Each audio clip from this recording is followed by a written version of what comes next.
Assalamualaikum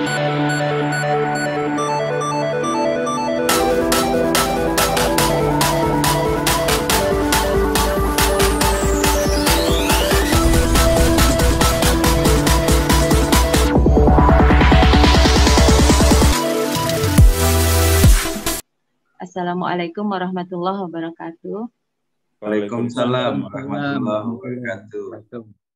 Baik, untuk kesempatan saya kali ini ingin sharing dasar-dasar bagaimana memahami probiotik, dan kita tahu probiotik ini adalah bakteri, ya, sebuah makhluk hidup ciptaan Allah yang sangat kecil, yang tidak nampak dengan kasat mata, tapi ternyata dari hasil riset para ilmuwan, mereka memiliki peran yang sangat besar dan penting bagi seluruh makhluk hidup di muka bumi ini, khususnya untuk manusia.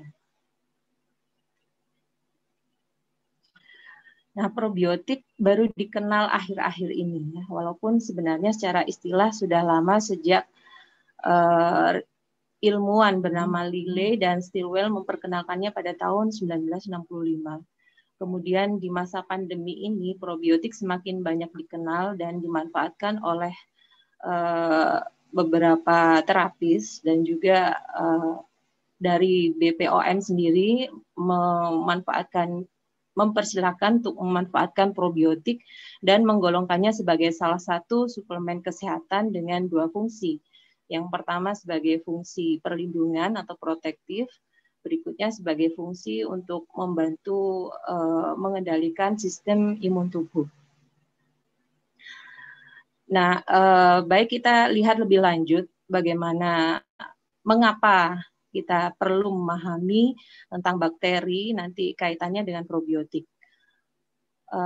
Seorang profesor biologi dari Universitas Hawaii di Manoa bernama Michael Hadfield, itu beliau meriset kemana-mana, ke seluruh bagian, ke beberapa bagian, mengambil sampel, misalnya beliau mengambil sampel dari lapisan paling atas atmosfer, kemudian beliau juga mengambil sampel dari bebatuan yang jauh ada di dasar laut, lebih dari 2000 meter di atas permukaan laut, kemudian beliau juga mengambil sampel di kutub bumi, di dapur magma gunung berapi, dan pendeknya beliau mencoba mengambil sampel di berbagai sisi kehidupan makhluk hidup dan kemudian mengamati di bawah mikroskop. Ternyata di setiap sisi kehidupan tersebut ada bakteri. Jadi ada makhluk hidup yang termasuk di tempat-tempat yang ekstrim yang kira-kira kalau manusia nggak akan bisa hidup di sana. Ternyata di situ masih ada makhluk hidup yang mampu bertahan hidup, yang namanya bakteri. Termasuk ternyata di setiap sel tubuh manusia itu dihuni oleh bakteri. Jadi tubuh kita ini tidak steril, seperti itu.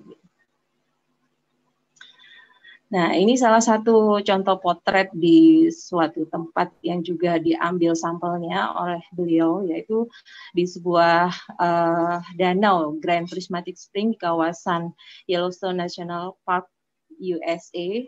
Di situ ada kolam atau danau yang berwarna-warni, ya, yang ternyata danau itu alirnya sumber aliran airnya berasal dari saluran vulkanik.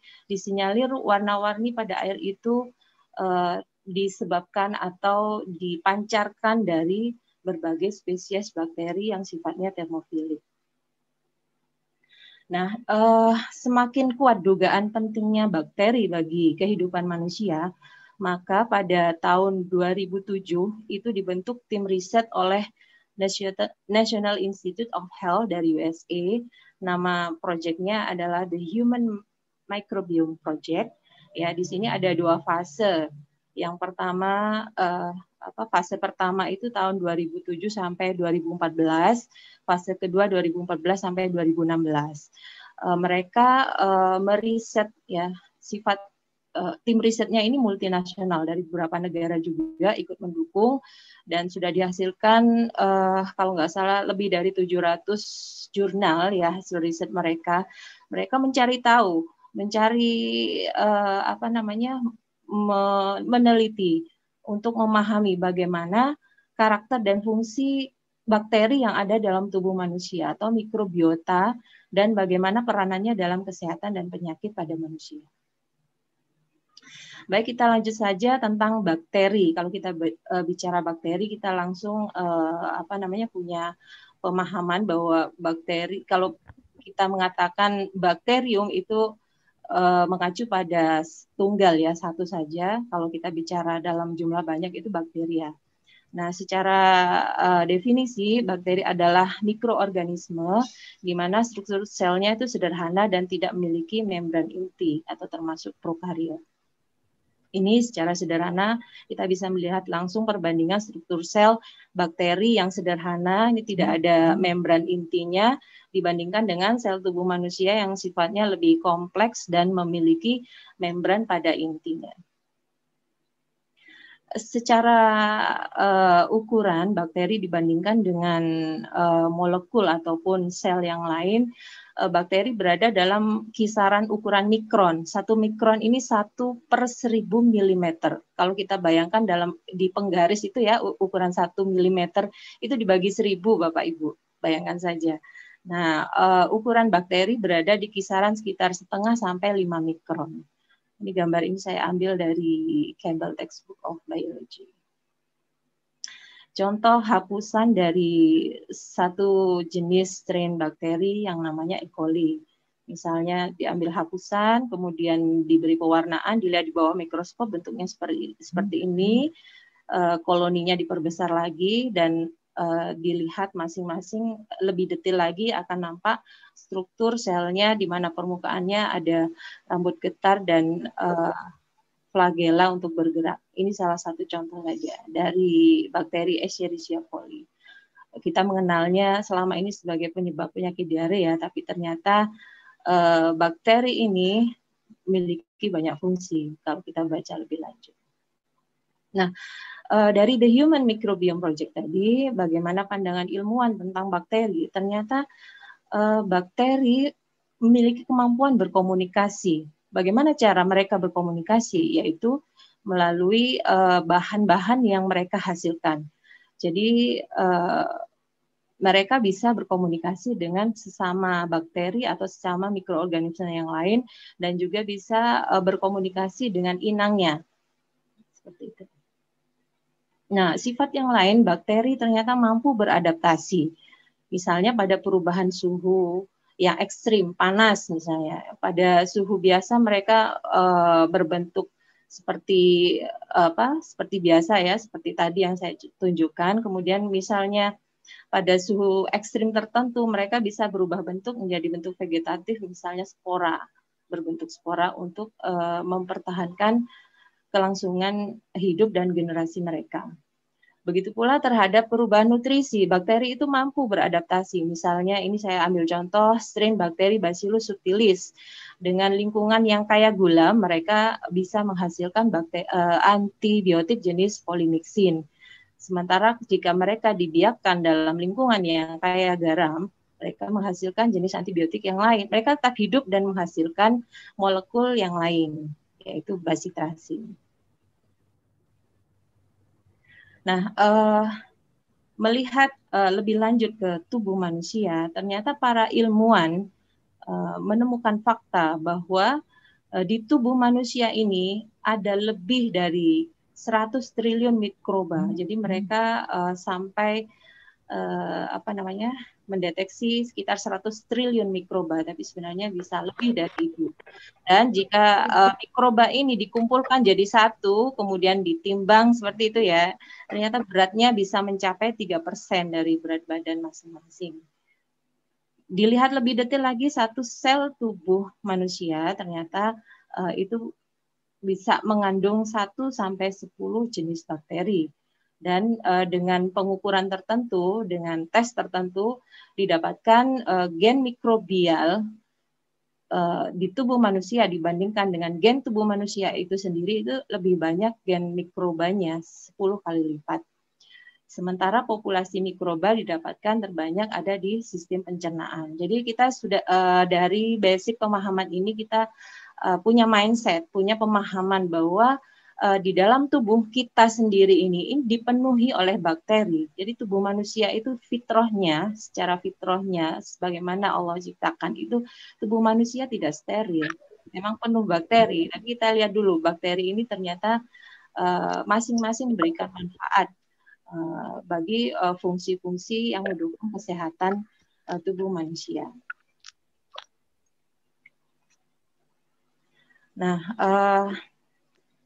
tadi kita tahu tentang bakteri, kemudian bakteri yang hidup dalam tubuh manusia itu ternyata merupakan bakteri yang bermanfaat. Mereka memiliki fungsi atau manfaat masing-masing, di mana jika mereka bakteri ini hidup berkomunitas di lokasi tertentu di tubuh kita, itu namanya mikrobiota. Kita menyebutnya sebagai mikrobiota. Jadi beda di bakteri itu jika kita bicara sendiri-sendiri, mungkin terkait strain spesifik, jika mereka sudah berada dalam sebuah komunitas di lokasi atau endemik tertentu, kita menyebutnya sebagai mikrobiota.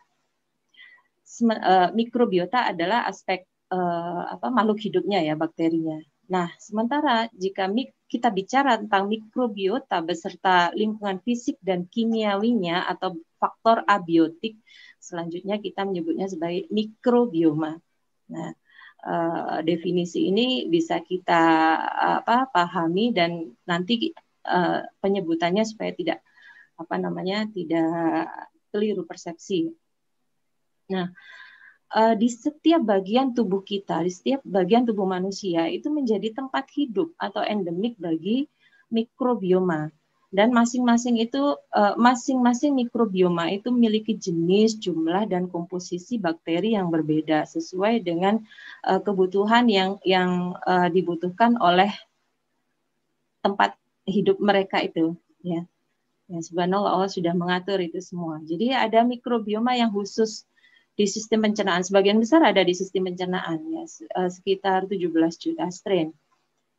Sekitar 19 juta strain ada di sistem pencernaan. Kemudian ada mikrobioma yang khusus di saluran pernafasan, di sistem reproduksi, kemudian di kulit, gitu ya. Dan itu akan berbeda polanya, karakter dan sifat mikrobiomanya. Nah, tadi kita belajar mikrobioma terdiri dari mikrobiota dan lingkungan fisik dan kimiawi di sekitarnya.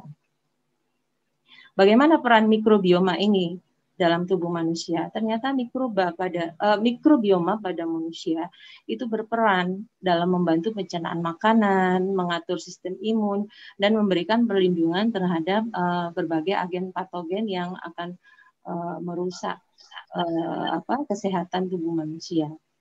Hasil penelitian menunjukkan bahwa mikrobioma atau mikrobiota pada setiap orang itu berbeda sebagai akibat dari pola diet, aktivitas atau gaya hidup dan basic bakteri di masa kecil, maksudnya sejak lahir.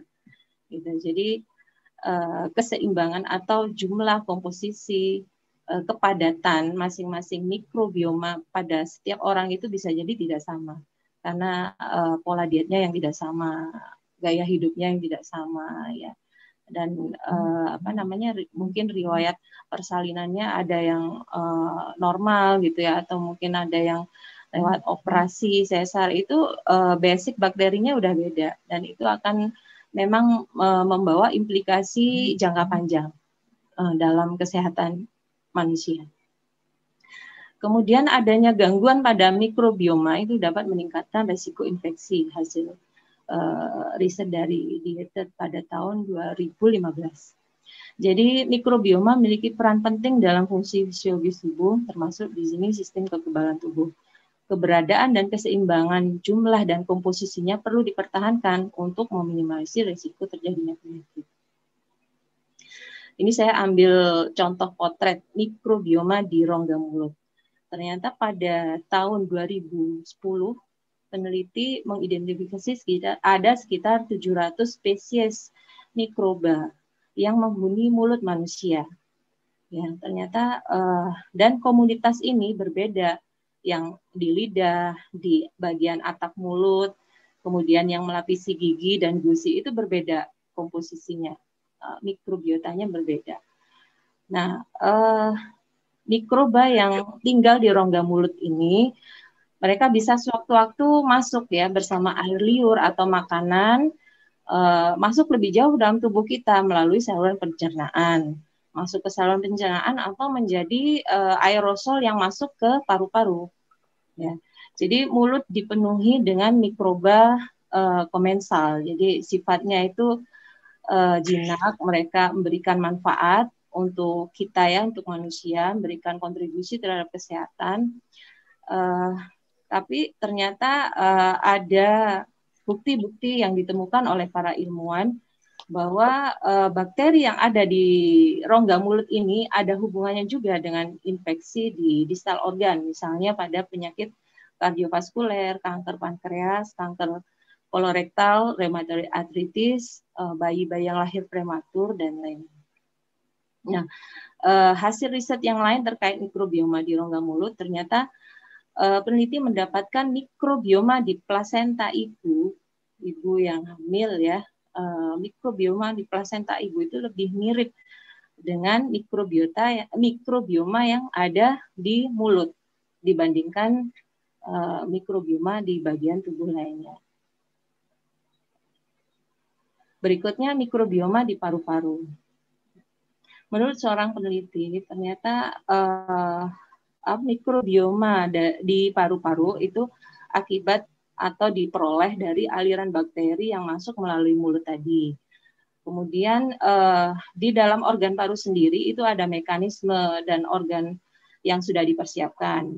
Misalnya rambut getar, refleks batuk, dan respon pembersihan lainnya itu bersama dengan respon tersebut bisa jadi ada aliran mikroba yang keluar. Jadi ada yang masuk, ada yang keluar seperti itu, sehingga menjadikan mikrobioma di paru-paru itu merupakan komunitas yang dinamis. Mikrobioma di paru setelah diteliti itu dihuni oleh mikrobioma sebagian besar dari oral atau rongga mulut dan juga gabungan dari udara pernafasan. Di mana bakteri yang paling umum ditemukan di paru sehat adalah spesies Streptococcus, Prevotella, dan Veillonella. Berikutnya mikrobioma pada saluran reproduksi. Ya. Gini, pada tahun 2012 tim peneliti itu menemukan bahwa mikrobioma di vagina ibu yang sedang hamil memang berubah selama kehamilan. Kemudian diteliti ternyata pada vagina itu memiliki komunitas bakteri dominan golongan Lactobacillus, yaitu sekitar 80%. Tapi ternyata pada bayi yang baru lahir, ternyata diteliti mikrobiomanya itu jumlahnya relatif lebih besar dari golongan lainnya. Jadi ditemukan ada golongan Actinobacteria, Proteobacteria, dan Bacteroides. Ini menunjukkan bahwa kelengkapan atau mikrobioma yang diperoleh oleh bayi yang baru lahir itu ternyata tidak hanya diperoleh dari paparan atau hapusan vagina saat proses persalinan, tapi bisa juga diperoleh melalui paparan bakteri yang mungkin terjadi sangat cepat, misalnya pada saat proses mengejan saat persalinan. Itu pernah disampaikan oleh guru kami, Profesor Formulator. Jadi pada saat proses persalinan normal itu ibu kan mengejan ya, mengejan dengan kekuatan yang luar biasa. Nah, pada saat proses tekanan ke bawah itu bersamaan itu pula mikrobioma di tubuh ibu yang ada di paru, di jantung, yang di usus itu semua dipancarkan ke sang bayi, gitu. Pancarkan ke sang bayi sehingga itu membantu melengkapi mikrobioma di tubuh sang bayi supaya bayi ini juga lebih siap, lebih kuat menghadapi dunia luar. Subhanallah. Berikutnya mikrobioma di kulit. Kulit merupakan organ tubuh kita yang terus-menerus melakukan kontak dengan dunia luar, sehingga mikrobiomanya wajar menjadi sangat variatif. tergantung dengan situasi lingkungan, ya udara, kelembapan, suhu dan sebagainya di luar tubuh manusia. Nah, hasil riset para ilmuwan ada di permukaan kulit tubuh manusia itu ada 3 pengelompokan daerah kulit yang memiliki mikrobioma yang berbeda komposisinya ya. Di daerah kulit yang berminyak, misalnya kepala, leher, punggung, itu didominasi kelompok Propionibacterium. Kemudian di daerah lembab, misalnya di lipatan siku, di ketiak, di bawah payudara wanita, di sela jari kaki, itu sering didapatkan atau lebih dominan golongan Corynebacterium. Kemudian di daerah kering, misalnya lengan, kaki, telapak tangan, itu merupakan rumah yang dominan dari golongan Staphylococcus, khususnya Staphylococcus epidermidis. Nah, khusus di sini tentang Staphylococcus epidermidis, ternyata para ilmuwan menemukan fakta bahwa Staphylococcus epidermidis ini menghasilkan enzim-enzim atau bahan tertentu yang memiliki fungsi antimikroba yang kuat. Ya kita bayangkan aja, telapak tangan kan ini organ yang sering kita pakai untuk menyentuh banyak hal ya, menyentuh barang, menyentuh dan sebagainya. Ternyata Allah sudah menyiapkan penangkalnya di telapak tangan kita berupa pasukan bakteri yang dominan Staphylococcus epidermidis tadi yang sudah siap mengeluarkan bahan-bahan penjagaan untuk kalau ada virus atau bahan patogen lainnya yang akan mengganggu tubuh kita. Jadi kalau misalnya sekarang ya terkait protokol kesehatan penjagaan, boleh kita cuci tangan sering-sering, tapi kalau boleh saran jangan terlalu sering menggunakan alkohol. Misalnya 5 menit sekali pakai alkohol. Nah, itu karena akan sedikit banyak akan mengganggu keseimbangan mikrobioma di permukaan kulit kita yang sebenarnya kita butuhkan itu untuk membantu penjagaan tubuh kita juga terhadap agen penyebab penyakit. Nah, ini hasil riset para ilmuwan di tahun 2015 bahwa ternyata neurotransmitter atau neural messenger yang berperan di otak kita itu dihasilkan oleh bakteri. Dan kita temukan di sini bakteri-bakteri yang dominan bisa kita dapatkan di usus. Jadi ada namanya gut-brain axis gitu ya. Jadi ada komunikasi antara otak dan usus saling mempengaruhi. Jadi pada aplikasi klinisnya wajar saja misalnya formula probiotik itu bisa dimanfaatkan untuk terapi-terapi problem psikologis, misalnya sindrom bipolar. Ini yang sempat yang pernah kami aplikasikan ke pasien ya, sindrom bipolar itu kita suplementasi dengan probiotik. Alhamdulillah yang biasanya itu mudah terpicu sindrom depresinya, itu fase depresinya, ternyata dengan suplementasi probiotik yang cukup rutin itu dalam laporan terakhir itu 1 bulan konsumsi rutin itu sudah nggak ada fase kumat lagi.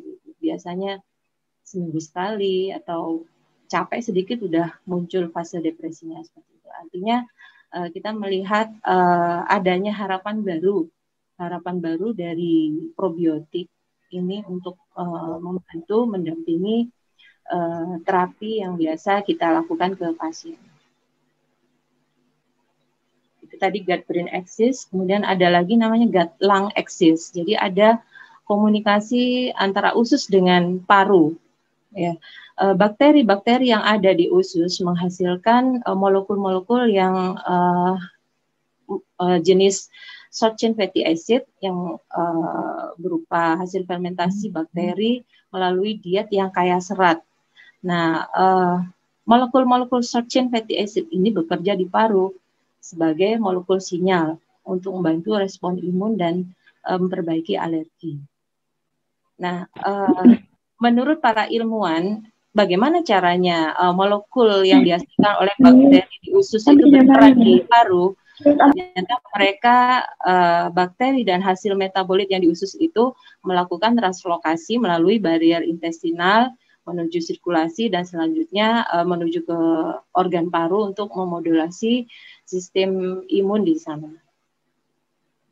Nah, seperti ini mungkin kita bisa melihat bagian yang lebih detail bagaimana gut-brain axis atau gut-lung axis, terus juga ada gut-liver axis, dan apa saja mungkin kelainan yang bisa kita bantu melalui nanti suplementasi probiotik. Berikutnya langsung ke definisi probiotik. Probiotik berasal dari bahasa Yunani berarti pro-life atau untuk kehidupan. Pada tahun 2001, WHO mendefinisikan bahwa probiotik adalah mikroorganisme hidup yang bila diberikan atau disuplementasikan dalam jumlah yang cukup itu akan memberikan manfaat kesehatan pada inangnya. Jadi yang dimaksud probiotik di sini adalah suplementasi bakteri baik. Jenis bakteri yang sering dimanfaatkan untuk probiotik secara umum itu dari golongan Lactobacillus dan Bifidobacterium. Kemudian beberapa jenis atau strain yang sudah diteliti dimanfaatkan sebagai probiotik, diantaranya seperti yang tertulis di sini, Lactobacillus acidophilus, Lactobacillus casei, Lactobacillus GG, Bifidobacterium bifidum, Bifidobacterium longum, dan seterusnya. Kemudian bagaimana mekanisme kerja probiotik di dalam tubuh kita atau lebih mudahnya di dalam saluran pencernaan. Yang pertama, probiotik jika disuplementasikan, mereka akan melakukan kompetisi nutrisi dengan bakteri patogen. Jadi rebutan nutrisi. Jadi probiotiknya segera mengambil nutrisi yang tersedia sehingga agen patogen atau bakteri patogen tidak memperoleh nutrisi sehingga mereka mati seperti itu. Kemudian mekanisme yang berikutnya kompetisi pada adhesion site, artinya kompetisi pada reseptor yang biasa digunakan oleh bakteri patogen untuk menempel dan bekerja di situ. Jadi kalau ada bakteri patogen di usus, kemudian kita suplementasikan probiotik di situ, maka probiotik segera menempel duluan ya di reseptor yang akan dimanfaatkan oleh bakteri patogen, sehingga bakteri patogen nggak bisa nempel di tempatnya dan mereka mati. Mekanisme berikutnya adalah direct antagonisme. Jadi probiotik bisa menghasilkan molekul-molekul tertentu yang itu akan memberikan efek misalnya merusak bakteri patogen. Seperti tadi dicontohkan Dr. Didi membuat tabel ya bagaimana enzim-enzim yang ada di permukaan bakteri patogen itu bisa dirusak oleh probiotik. Mekanisme berikutnya melalui stimulasi sistem imun tubuh manusia. Beberapa probiotik diketahui menghasilkan enzim pencernaan seperti amilase, protease, dan lipase sehingga meningkatkan konsentrasi enzim pencernaan pada saluran pencernaan inang sehingga dapat meningkatkan pemecahan nutrien. Maksudnya di sini seperti ini. Tubuh kita di situ kan sudah ada mekanisme pencernaan makanan yang dibantu dengan enzim-enzim pencernaan tertentu. Kalau kita suplementasikan probiotik, itu sama seperti kita memasukkan mesin, tambahan mesin untuk lebih cepat lagi mencerna makanan, ya, mencerna nutrisi sehingga nutrisi lebih cepat dan lebih mudah diserap oleh tubuh. Ini beberapa manfaat probiotik yang saya sampaikan. Yang pertama menjaga keseimbangan bakteri sehat dalam usus, ya, modulasi sistem kekebalan tubuh, mencegah peradangan, meningkatkan metabolisme, meningkatkan aktivitas enzim pencernaan, kemudian meningkatkan penyerapan nutrisi, efektivitas pencernaan sebagai hasil peningkatan mikroba. Kemudian menetralkan enterotoksin dan merangsang sistem kekebalan tubuh. Jadi aplikasi probiotik atau suplementasi probiotik ini dianggap sebagai memiliki potensi yang strategik untuk memperbaiki status kesehatan tubuh manusia ya. Di sini bisa diiringi probiotik, diiringi dengan prebiotik, dan juga molekul-molekul yang dihasilkan oleh probiotik sendiri yang disebut postbiotik atau metabiotik atau proteobiotik. Bagaimana efikasi dari probiotik? Para ilmuwan sudah banyak melakukan riset, ya, melakukan riset termasuk studi klinis terkait dengan bagaimana probiotik ini memiliki fungsi prevensi dan juga memiliki fungsi yang strategik. Ya, di sini evidence-nya ditemukan bahwa probiotik ini mampu melakukan mekanisme prevensi terhadap infeksi bakteri dan virus, termasuk diantaranya pada kasus gastroenteritis, sepsis, dan infeksi di saluran pernafasan. Nah, ini diantaranya beberapa ilmuwan yang memanfaatkan probiotik dalam risetnya untuk terapi diare. Ya, kita lihat rata-rata memanfaatkan jenis Lactobacillus dan Bifidobacterium. Nah, di sini contoh beberapa riset dari ilmuwan yang meneliti probiotik mampu mengurangi resiko diare pada negara berkembang, termasuk Indonesia. Ini juga sebuah studi meta-analisis menilai bagaimana efek probiotik terhadap necrotizing enterocolitis yang berat atau stage 2 dan 3. Ya, bisa dilihat di sini beberapa riset para ilmuwan terkait pemanfaatan probiotik, ya, bagaimana ini juga contoh probiotik dan bagaimana mereka bekerja dalam menstimulasi sistem imun melawan infeksi virus. Probiotik juga diteliti sebagai profilaksis pada pasien-pasien yang pneumonia, ya, ternyata confirm signifikan baik supaya bisa membantu pasien supaya tidak jatuh ke kondisi yang berat. Ini hampir sama. Nah, kemudian terkait pandemi COVID-19, ini bagaimana mekanisme probiotik ikut berperan dalam memperbaiki atau berperan dalam proses kesembuhan pasien COVID-19. Di sini probiotik memperbaiki level type 1 interferon, meningkatkan jumlah antigen presenting cell, NK cell, T cell, dan juga level respon imun sistemik dan lokal mukosal, juga membantu memperbaiki keseimbangan antara respon pro-inflammatory dan imunoregulatory, sehingga memperbaiki viral clearance dan juga meminimalisir imun respon tubuh yang berlebihan yang bisa merusak paru, ya, sebagai akibat dari atau komplikasi dari COVID-19. Ya, jadi para ilmuwan sudah banyak yang mulai memanfaatkan probiotik, dan mudah-mudahan dari kita sendiri bisa ikut memanfaatkan, dan mungkin yang punya basic periset bisa ikut terlibat dalam riset probiotik untuk membantu di masa pandemi ini lebih lanjut. Nah, selama masa pandemi COVID-19 ini dilihat dari data sekitar 2-47% pada pasien COVID-19 harus memerlukan bantuan ventilator, ya. Jadi dari riset yang randomized control trials menunjukkan bahwa pasien-pasien yang diberikan probiotik. Jenisnya di sini Lactobacillus rhamnosus, Bacillus subtilis, dan Enterococcus fecalis ternyata bisa mengurangi penggunaan ventilator ya, pneumonia yang infeksi yang akibat penggunaan ventilator ya dibandingkan dengan placebo.